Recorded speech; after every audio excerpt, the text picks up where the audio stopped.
Halo Sobat Beriman, kembali lagi bersama saya Bintang di Calvary Talks, oase dari Calvary.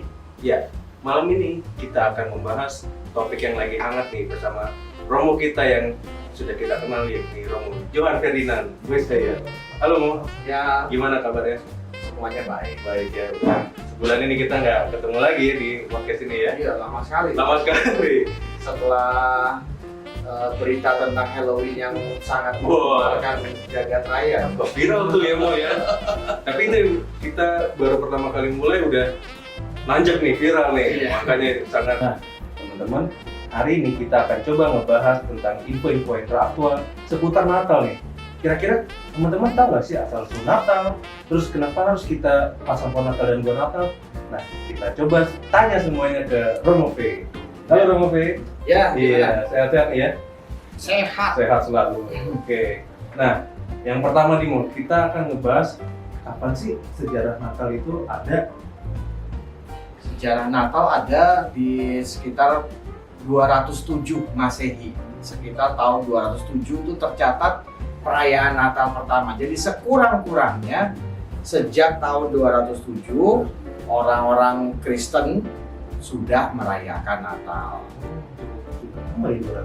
Ya lama, makanya ini sekaligus untuk menangkal suatu berita yang mengatakan bahwa Natal itu berasal dari tradisi pagan atau tradisi orang kafir Romawi. Betul tuh, lagi banyak tuh lagi ngebahasnya, udah deket Natal, ngebahasnya pasti ada kontranya. Nah, ya. Gimana Romo tanggapannya kalau itu adalah tradisi kafir atau bukan tradisi Katolik itu? Salah. Oh salah, gimana? Karena tradisi Sol Invictus yang dipopulerkan oleh Kaisar Aurelianus itu baru muncul 70 tahun kemudian. 70 bulan kemudian? Iya, 70 tahun kemudian. Dari pertama kali Natal tercatat dirayakan oleh gereja. Jadi jangan termakan hoax, jangan termakan berita-berita yang nggak jelas. Ya. Tradisi Sol Invictus dari kelompok orang-orang pagan atau kepercayaan kafir Romawi itu baru mulai 70 tahun setelah catatan pertama gereja merayakan Natal. Demikian Mas Bintang. Iya tuh teman-teman, kalau lihat ada berita wah Natal itu bukan Katolik atau Natal tuh untuk menyembah berhala, salah ya. Ini Romo V sudah jelaskan. Nah, yang kedua nih Mo, ada beberapa denominasi tuh yang sudah mulai menyelenggarakan Natal sebelum bahkan atau jauh sesudah Natal. Gimana Mo? Apakah kita sebagai umat Katolik ini boleh nggak sih ikut acara mereka? Boleh merayakan Natal sebelum tanggal 25 atau tidak gitu maksudnya? Betul. Iya. Tergantung situasinya. Kalau Anda tidak berada di dalam komunitas Katolik, ada undangan seperti itu, ya Anda punya kebebasan nurani. Apakah Anda kemudian mau ikut bersama-sama dengan kelompok itu berpesta Natal, ataukah secara nurani Anda kemudian ikut menyesuaikan diri dengan komunitas Katolik Anda, membatasi diri keterlibatan dengan komunitas-komunitas non-Katolik. Tapi ini kan sama aja dengan pertanyaan, kalau ada lebaran itu kita boleh ikut bergembira nggak bersama orang-orang yang lebaran? Kalau menurut saya ya boleh-boleh aja. Namun dalam hati nurani kita saat kita sedang mempersiapkan Natal, kita ikut bergembira bersama dengan saudara-saudari yang sudah berpikir bahwa mereka sedang merayakan Natal, tapi suasana batin kita sendiri masih dalam suasana mempersiapkan Natal. Nah ini juga penting nih, ada kaitannya dengan yang tadi awal itu. Ya, betul. Persoalannya adalah persisnya tanggal perayaan Natal itu masih multitafsir dalam tradisi gereja, terutama di kalangan denominasi. Ketika gereja Katolik menghitung berdasarkan tanggal-tanggal yang telah dikatakan atau diramalkan dalam tradisi kitab-kitab suci Ibrani, kayak misalnya kitab Hagai dan seterusnya, kelompok-kelompok yang tidak kemudian mengikat persekutuan erat dengan gereja Katolik punya penafsiran yang berbeda. Mereka pikir hal itu hanyalah sekedar penetapan paus gitu atau penetapan gereja Katolik. Mereka tidak berpikir bahwa gereja Katolik menghitung baik-baik, menafsirkannya berdasarkan catatan-catatan dari Alkitab-Alkitab yang ada dan diakui oleh gereja. Bukan sekedar perjanjian baru, tapi juga dari perjanjian lama. Jadi memang sudah diperhitungkan secara matang-matang dan sangat teliti ya oleh pihak gereja. Dan sepertinya kalau kita ngebahas tentang boleh nggak sebelum Natal kita ikut acara, tetapi kan kita di Katolik sendiri kan sedang minggu ini adalah Advent terakhir ya. Kemarin Advent terakhir kita sudah merayakan. Nah, kira-kira apa sih warna-warna dari maknanya? Warna-warna dari Advent itu ada ungu, terus ada pink atau merah jambu, dan kembali lagi. Ya, warna ungu itu adalah warna pertobatan. Dan masa Advent itu adalah masa penantian yang mengundang orang untuk bertobat untuk menyambut perayaan. Jadi dalam setiap perayaan besar gereja Katolik, kita selalu mempersiapkan perayaan besar itu dengan pertobatan. Warna ungu adalah warna pertobatan karena ada alasannya. Tapi alasannya bisa saya sampaikan sekarang. Boleh. Alasannya, warna ungu adalah warna termahal pada zaman itu. Oh iya, makanya kenapa Yesus pada saat Paskah tuh ungu tuh dipakaikan warna ungu untuk raja ya? Iya, dia itu warna yang paling sulit untuk ditemukan. Karena untuk dapatkan warna ungu dia harus pakai mengolah dari sejenis tiram, lalu kemudian dicelupkan di kain, dan itu hanya bisa dibeli oleh bangsawan-bangsawan. Dan karena itu pertobatan dipandang sebagai satu hal yang agung.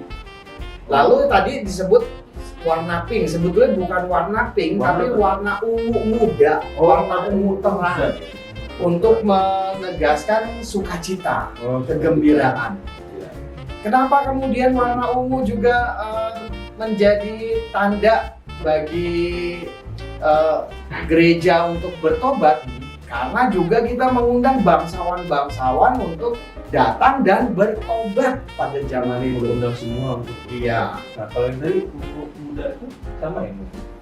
Ungu muda itu adalah tanda kegembiraan di tengah pertobatan.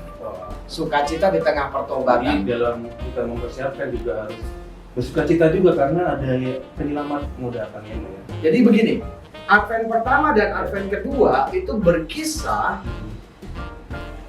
persiapan orang pada persiapan gereja pada kedatangan Kristus yang kedua kalinya. Betul. Dan itu adalah akhir zaman. Makanya baca-bacaannya yang serem kalau ya serem kalau kemudian kita berpikir bahwa akhir zaman adalah suatu hal yang maut buat kita, tapi bagi orang Kristen, bagi gereja, akhir zaman adalah saat sukacita karena kita menyambut kedatangan Kristus kedua kalinya.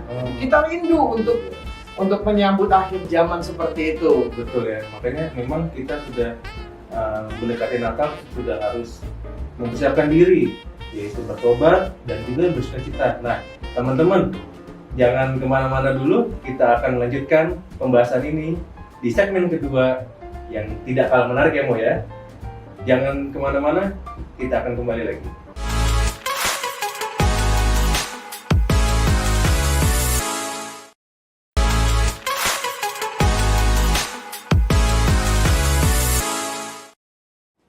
Ya, kembali lagi bersama saya Bintang di Calvary Talks. Nah, di segmen kedua ini kita akan melanjutkan nih segmen pertama tentang masa persiapan Natal ya Mo ya.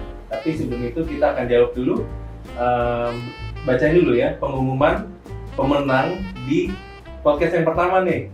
Oke, di podcast pertama kita waktu itu gambarnya adalah Santo Laurentius dan Santo Yohanes Pembaptis. Kita bacain pemenangnya. Yang pertama adalah Bapak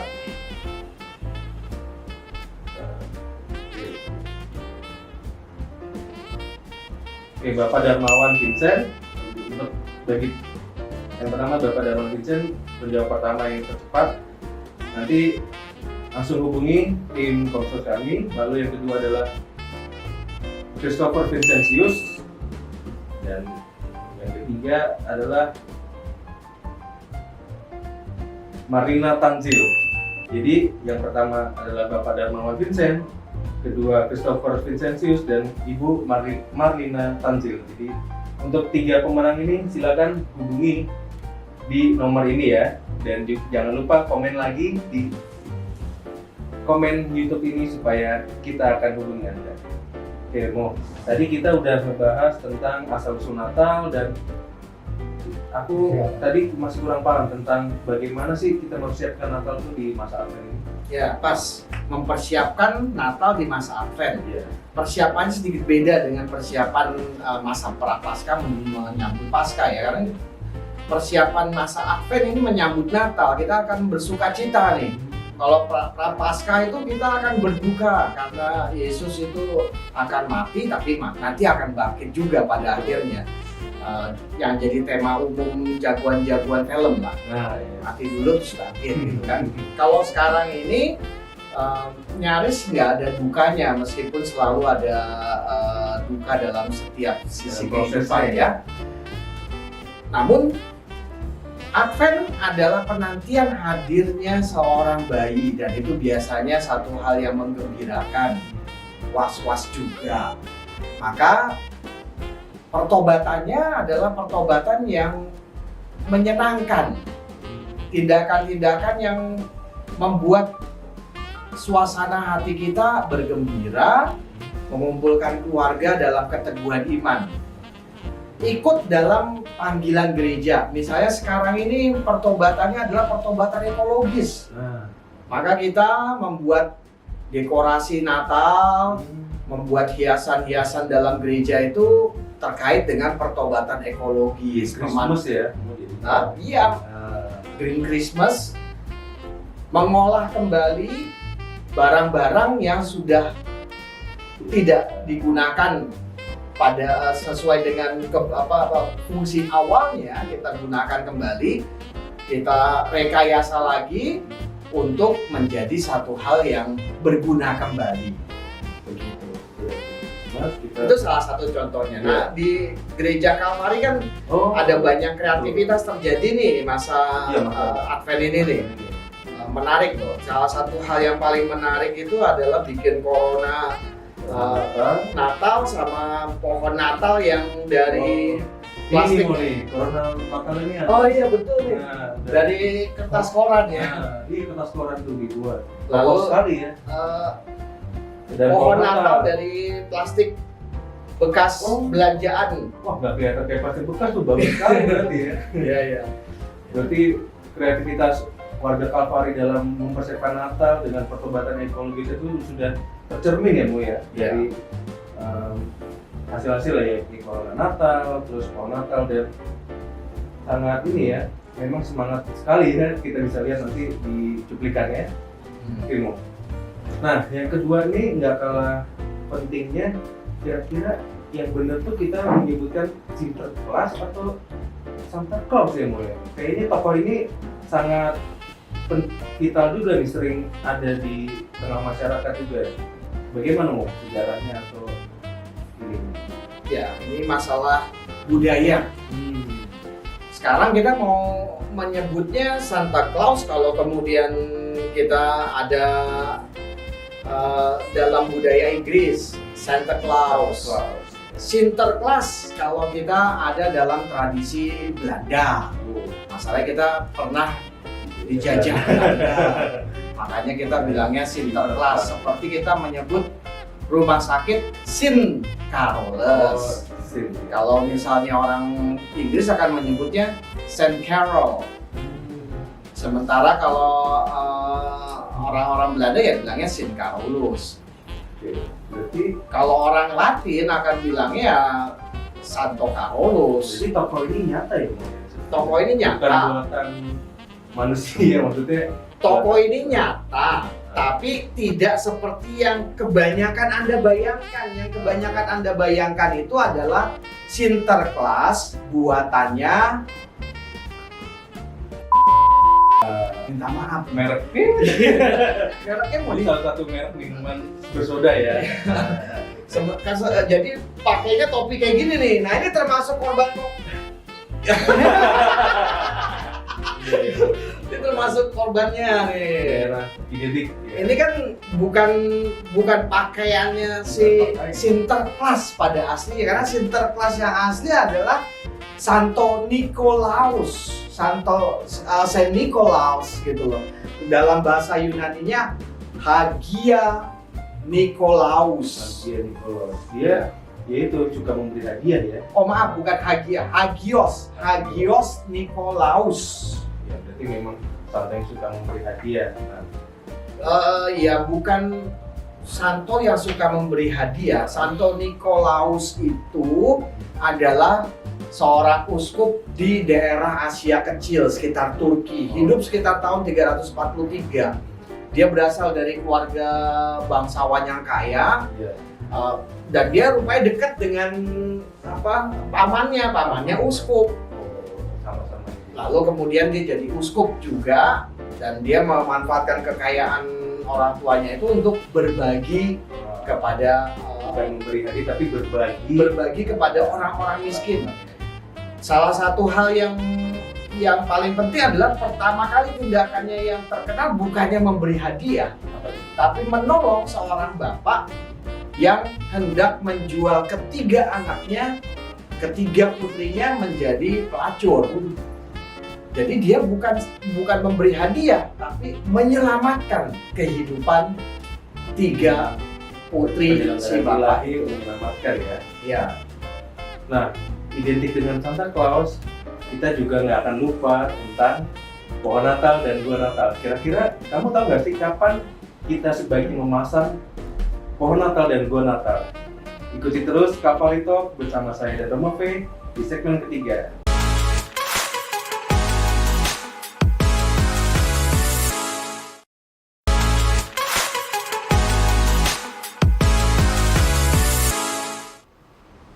Ya, kembali lagi bersama saya Bintang di Calvary Talks. Nah, di segmen ketiga ini kita akan ngebahas, tadi kita udah Santa Claus identik dengan suka membagikan hadiah, memberikan hadiah. Nah, kenapa sih mau hadiah menjadi simbol gitu di Natal? Ya. Hadiah atau kado Natal itu adalah kata yang terbentuk di benak seorang anak untuk membawa mereka pada pemahaman akan rahmat Allah. Tapi setiap orang dewasa, setiap orang tua tahu dari mana hadiah dan kado Natal itu muncul di atas meja yang mudah ditemukan anak-anak itu ketika keluar dari kamar Di bawah pohon Natal ya. atau di bawah pohon Natal. Ya, gitu. Jadi itu konsep yang mau dibangun. Seorang anak mendapat hadiah, maka dia sadar ada rahmat yang tidak perlu diusahakan. Ya. Tapi ketika kemudian dia menjadi dewasa dan menjadi orang tua, dia tahu saya harus berbagi kepada sesama. Saya harus menyiapkan hadiah dan kado Natal ini untuk anak-anak saya dan juga untuk orang-orang beriman lainnya yang berkekurangan dan mengharapkan rahmat dari Allah melalui Anda semua. Jadi itu tujuannya Ya. memberikan hadiah untuk berbagi kepada sesama. Nah, tadi kita sempat mention tentang pohon Natal. Kenapa sih pohon Natal tuh harus pohon cemara, nggak pohon beringin atau pohon toge gitu mah? Ya, begini, Iya. pohon Natal itu adalah tradisi dari Eropa. Wilayah-wilayah dengan 3 musim. Pada saat itu, kebanyakan pohon akan menggugurkan daunnya pada musim dingin. Betul. Ya. Hanya pohon cemara yang daunnya tetap bertahan hijau.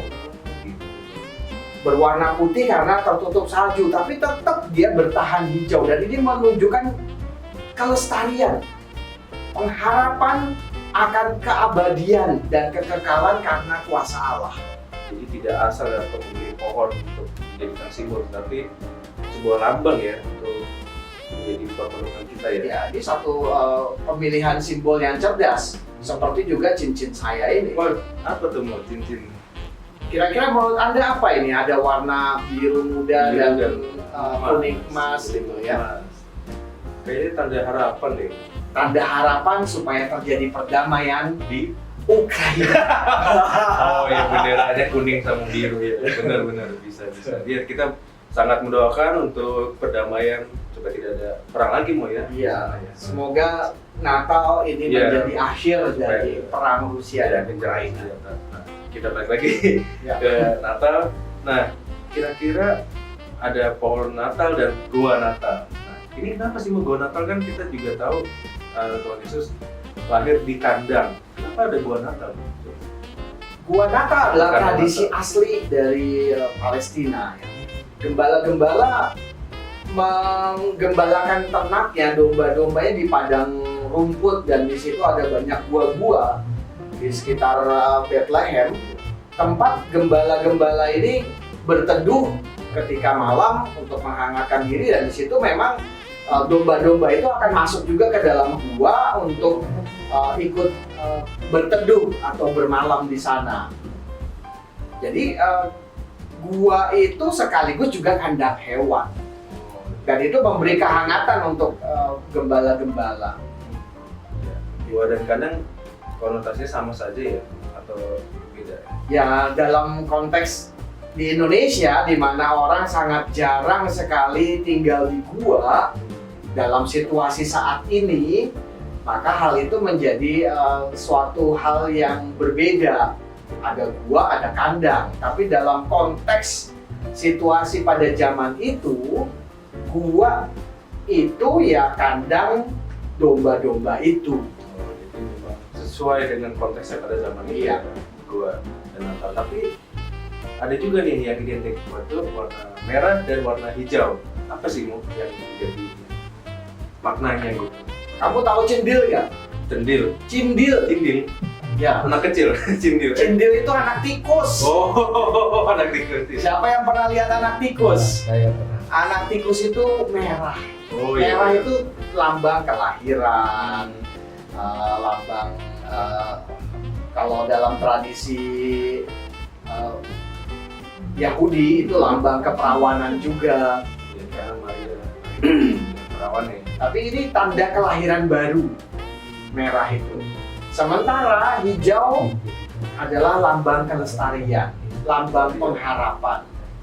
Merah dan hijau ini disatukan mau menyampaikan pesan-pesan itu, kelahiran baru dan kelestarian, keabadian, kekekalan, dan pengharapan akan satu hal yang subur, berkembang terus. Jadi memang sangat mendalam, maknanya tidak hanya jadi simbol pakaian, tapi memang menjadi harapan kita semua ya dalam menyambut Natal. Teman-teman, kita sudah memasuki akhir dari segmen dan podcast hari ini. Terima kasih Romo, dan sebelum kita mengakhirinya, mungkin Romo bisa memberikan pesan Natal untuk kita semua. Saudara-saudari, sudah 2 kali Natal kita tercidrai oleh pandemi dan kesedihan. Dan kali ini kita tahu Natal tahun ini ada pengharapan. Karena itu, seperti seorang anak menantikan kado dan hadiah Natal, dalam benak iman dewasa kita percaya ada rahmat Allah, maka dalam hati kita berharap dan melanjutkan hidup kita mencari kemungkinan-kemungkinan baru. Karena Allah selalu berbisik, selalu ada jalan. Selamat Natal, selamat menyambut tahun baru 2023 penuh harapan. Tuhan memberkati. Ya, terima kasih Romo atas pencerahannya hari ini. Teman-teman, kita akhiri episode hari ini. Jangan lupa nantikan episode selanjutnya di Calvary Talks, Oase dari Calvary.